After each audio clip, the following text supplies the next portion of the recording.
Mesdames, Messieurs, bonsoir. Bienvenue dans cette nouvelle édition de votre journal. On commence tout de suite par les titres.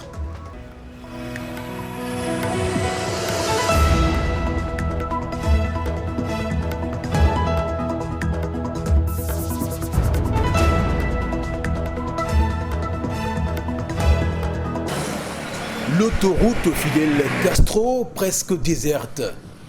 Des deux côtés de la chaussée, banques, stations-service et boutiques n'ont pas ouvert ce lundi. Nous, on ne veut pas le troisième mandat. Ce n'est pas moi seulement, c'est toute la Guinée.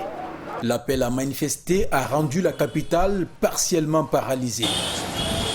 Ce marché n'a pas affiché sa fréquentation habituelle. Certains vendeurs sont venus surveiller leurs boutiques. De l'autre côté de la ville, une fumée noire flotte au-dessus de Koza, un quartier de la banlieue de Conakry. Des jeunes visiblement en colère ont barricadé la route et brûlé des pneus sur la chaussée. Plus loin, vers la haute banlieue, Ouanindara sur l'axe Le Prince était en ébullition. Des heurts ont opposé manifestants et forces de l'ordre. Un médecin installé dans le quartier, joint par la Voix de l'Amérique, parle de 2 blessés par balle.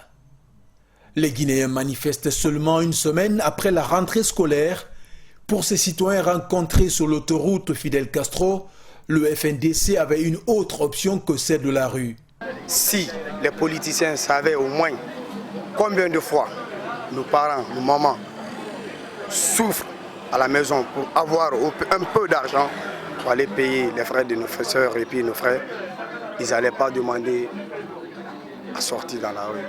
Ils n'ont qu'à arrêter les grèves pendant les moments de cours et laisser les enfants étudier. Samedi, le coordinateur national du Front national pour la défense de la Constitution et plusieurs autres membres du mouvement ont été interpellés. Leurs avocats affirment ne pas savoir vers où ils ont été amenés. Ce lundi, tous les autres chefs d'opposition, membres du FNDC, ont été confinés à leur domicile. Tous parlent de succès, mais déplorent, selon leur bilan, un mort et une vingtaine de blessés, dont certains par balle. Zakaria Kamara pour VOA Afrique, Conakry. La Commission annonce comme résultat préliminaire du second tour de l'élection présidentielle la victoire du candidat Kaïs Saïed avec 72,71% des voix. Félicitations à lui. Kaïs Saïed a obtenu 2,77 millions de voix contre 1 million pour son adversaire, l'homme d'affaires controversé Nabil Karoui, selon les résultats préliminaires annoncés par la commission électorale. Juste après l'annonce des résultats, des milliers de Tunisiens sont descendus dans le centre de la capitale pour manifester leur joie. C'est un jour historique, scande-t-il. Lors d'une brève apparition, Kaïs Saïed a quant à lui remercié les jeunes qui ont ouvert une nouvelle page de l'histoire. La Tunisie a besoin de quelqu'un qui doit organiser les idées, tout simplement. Ils sont nombreux, ces Tunisiens, à fonder leur espoir sur le prochain président pour la relance de l'économie nationale. Tous les jeunes sont avec Kaïs Saïed. Donc, Kaïs Saïed, c'est le président de la Tunisie. Il y a beaucoup de chômage. Donc, on a besoin d'un président qui travaille beaucoup le côté économique. Environ 90% des électeurs de 18 à 25 ans ont voté pour lui, selon l'Institut de sondage Sigma. Je vais porter ce message de la révolution de 2011, a-t-il lancé. Chacun a choisi ce qu'il voulait en toute liberté. Notre projet est basé sur la liberté. L'époque de la soumission est finie, a-t-il assuré. Son rival, Nabil Karoui, poursuivi pour fraude fiscale et blanchiment d'argent, a déploré un déni de justice, estimant avoir été pénalisé par son incarcération pendant 49 jours en pleine campagne électorale. L'un des moyens par lesquels l'Union européenne espère empêcher les futures vagues de migration consiste à aider les pays d'Afrique et du Moyen-Orient à développer ce qu'on appelle des cartes d'identité biométriques. Elles ressemblent beaucoup aux passeports biométriques et contiennent une technologie qui stocke les empreintes digitales, les données de scan du visage et de l'iris. Mais certains craignent que ces données biométriques ne soient utilisées à d'autres fins. Ces programmes posent problème car ils constituent une grave menace pour le droit à la vie privée et à la liberté d'expression des personnes. C'est une menace pour leur sécurité et pour la démocratie dans toute la région. Edin Omanovic, qui a dirigé une étude sur les programmes biométriques pour l'Afrique, a déclaré que l'Union européenne pouvait utiliser les données pour arrêter une future vague de migration en Europe. L'objectif à long terme est de développer des programmes et des capacités biométriques dans la région afin qu'à l'avenir, les autorités de l'UE chargées des migrations puissent accéder aux informations contenues dans les bases de données et les explorer avec leurs homologues africains afin de pouvoir éventuellement expulser des personnes vers l'Afrique. Une porte-parole de la Commission européenne à Bruxelles a rejeté les allégations de Privacy International en déclarant que les données collectées restent la propriété des gouvernements et ne peuvent pas être partagées avec l'Union européenne ni aucun des partenaires d'exécution du projet, certainement pas pour empêcher les futures vagues de migration. Les projets de migration en Afrique sont financés par le Fonds fiduciaire de l'Union européenne qui supervise également le programme d'identification biométrique. Mais il y a des lignes rouges. Si vous livrez du matériel technique à des pays qui pourraient être considérés comme autoritaires et qu'ils utilisent cette technologie pour opprimer les partis d'opposition, cela devrait être une ligne rouge. Les ONG souhaitent que le Fonds fiduciaire Union européenne-Afrique soit audité par le Parlement européen, ce qui pourrait mettre fin au programme si des abus en résultaient. Elles veulent également avoir l'assurance que l'aide au développement ne sera pas utilisée pour financer le programme de biométrie.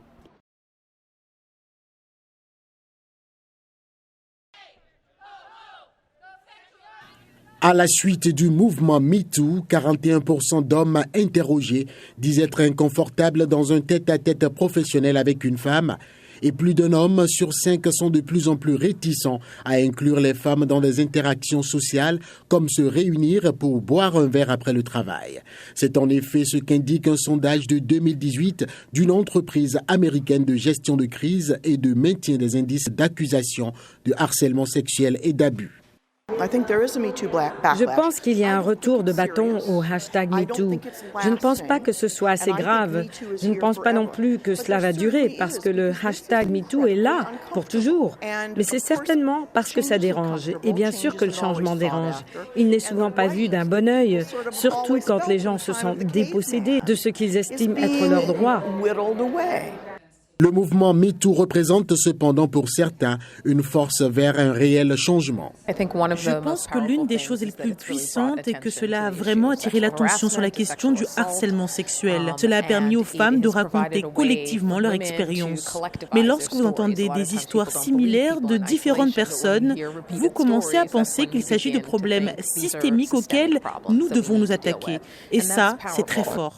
Selon le National Women Law Center, 15 États ont adopté de nouvelles lois visant à protéger les femmes employées du harcèlement sexuel et de la discrimination fondée sur le sexe depuis octobre 2017, lorsque le mouvement MeToo s'est catapulté dans la conscience publique.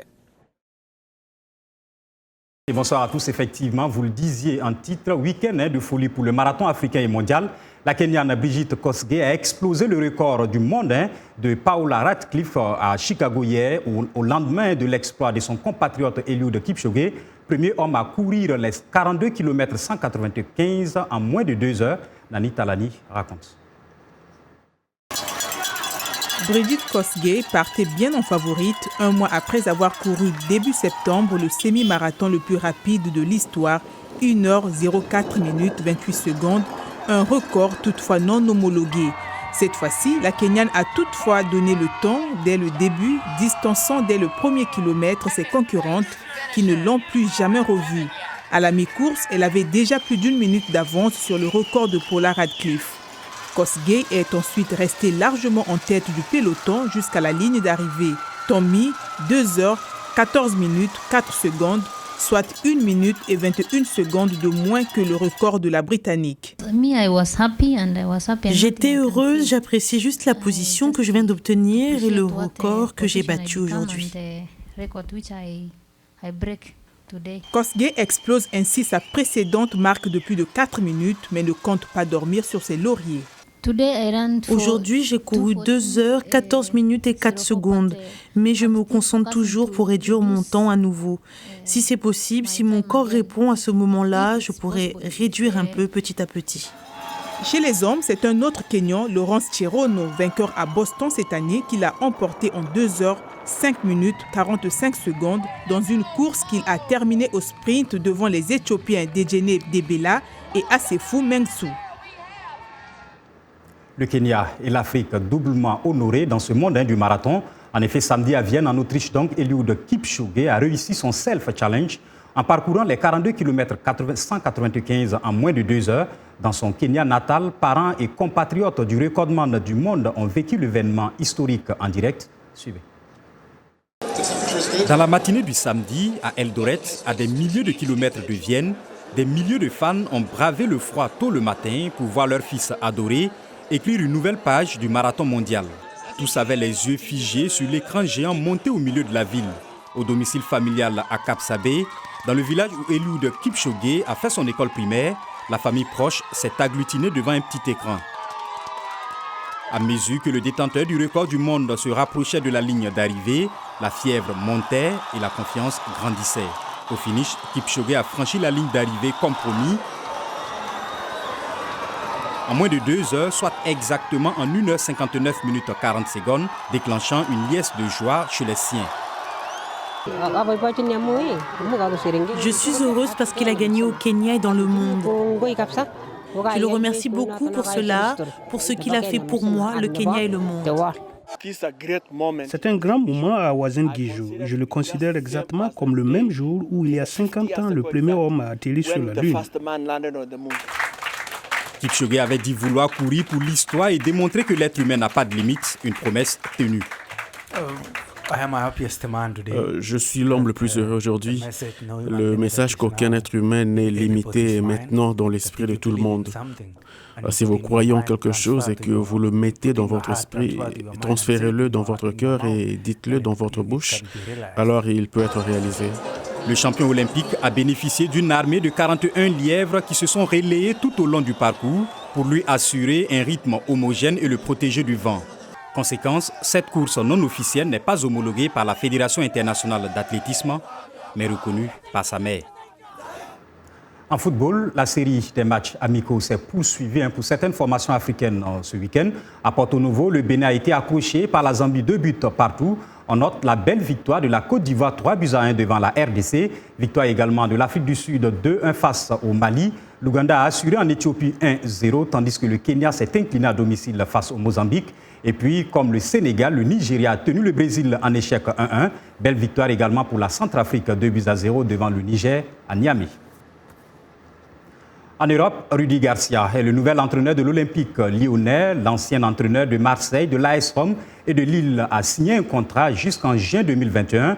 Il succède ainsi au Brésilien Silvinho, écarté de son poste la semaine dernière pour insuffisance de résultats. Lui qui était seulement sur le banc lyonnais depuis le début de la saison, Rudy Garcia aura pour charge de redresser le club lyonnais, auteur d'un début de saison difficile. L'OL est 14e en Ligue 1 avec seulement 1 point d'avance sur l'avant-dernier Dijon. Avec l'Olympique de Marseille, on se souvient de 2016 à 2019. Rudy Garcia a notamment atteint la finale de la Ligue Europa, perdue à Lyon contre l'Atlético Madrid en 2018. Voilà, c'est tout pour l'instant. On se retrouve demain.